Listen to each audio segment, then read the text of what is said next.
मैं डॉक्टर सुशील कुमार गुप्ता, ज्योतिष विभाग, संस्कृत विद्या धर्म विज्ञान संकाय, काशी हिंदू विश्वविद्यालय। जो अंतर्राष्ट्रीय सम्मेलन होगा, इसका उद्देश्य क्या है, क्या बातों को लेकर किया जाएगा? इसका उद्देश्य ये है कि जो भारतीय पंचांगों की गणना हमारे व्रत पर्वों को लेकर होती है, उसमें एकरूपता कैसे हो, सबीज निर्माण किया जाए, निर्बीज उनका निर्धारण किया जाए, ताकि समाज में भ्रांतियां न फैले। बहुत सारे लोग कार्य और व्यवसाय को लेकर भी पंचांग निर्माण करते हैं और उसमें मतांतर आ जाता है, वह शुद्ध नहीं हो पाता है। इससे समाज जो है भ्रमित होता है।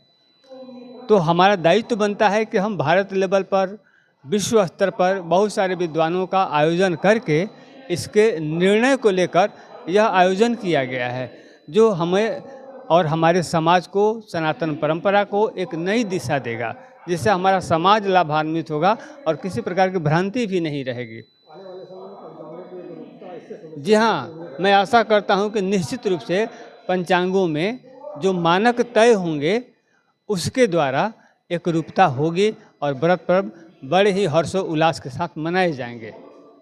देखिए, 3 दिवस 20, 21 और 22 मार्च 3 दिनों तक चलने वाला जो अंतर्राष्ट्रीय ज्योतिष सम्मेलन है, इसका मूल उद्देश्य 2 बिंदुओं को रखा गया है। प्रथम बिंदु तो यह है कि पंचांगों में एक रूपता हो और व्रत पर्वों में एक रूपता हो। कहीं कहीं देखा जाता है कि गुजरात में अगले दिन कोई पर्व मनाया जाता है, उत्तर प्रदेश में पूर्व में मनाया जाता है। तो व्रत और पर्वों में जो मतैक्य नहीं है, उसी के लिए पंचांगकार और ज्योतिर्विद्यों को बुला करके भारत के 15 राज्यों से विद्वान बुलाए गए हैं और विदेश से भी, रूस से भी, तिब्बत से भी, नेपाल से, भूटान से भी विद्वान बुलाए गए हैं।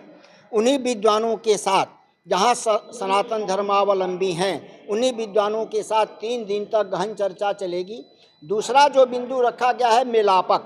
विवाह में आजकल विवाह के बाद जो समस्याएं उत्पन्न हो रही हैं, मंगला मंगली का विचार, नारी दोष का विचार, गण का दो विचार, भकुट का विचार, इन सब बिंदुओं में क्या परिहार पक्ष है, किस परिहार के द्वारा विवाह किया जाए। इसलिए कि बहुत अधिक अवस्था होने पे लोग विवाह कर रहे हैं, जो विवाह के बाद समस्याएं उत्पन्न हो रही हैं। इसीलिए इसको रखा गया है कि किसी प्रकार का दाम्पत्य जीवन में कोई बाधा उत्पन्न न हो, सुखपूर्वक दाम्पत्य जीवन का यापन हो।